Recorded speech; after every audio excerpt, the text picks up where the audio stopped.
I think this minimum unit pricing is a big part of the answer. So said David Cameron last year. But when it comes to tackling cheap booze in England and Wales, it seems he doesn't have the support he thought he had. Mr. Speaker, in the light of his U-turn on alcohol pricing, can the Prime Minister tell us, is there anything he could organise in a brewery? The Prime Minister chose to avoid answering that, but with claims the government's ditched plans for a base price of 45p per unit, he couldn't ignore a question from a former GP. Whenever alcohol is too cheap, more people die.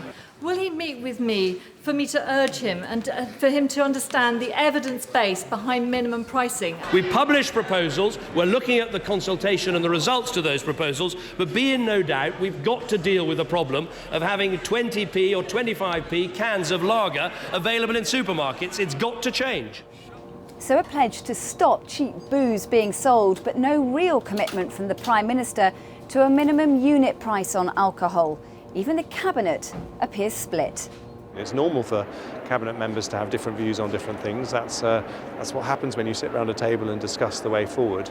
But what everyone wants to do is to look at the Home Office consultation.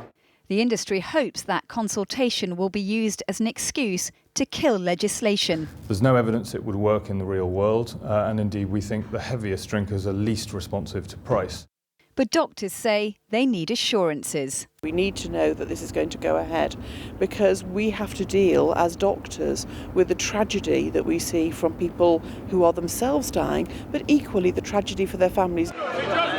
Cheap alcohol is often blamed for turning our streets into this. Scotland has already passed legislation for minimum pricing, but because of legal wrangles in the courts, it's yet to be introduced. Another reason why the government here can sit back and wait, even if David Cameron would rather not. Alex Forrest, ITV News, Westminster.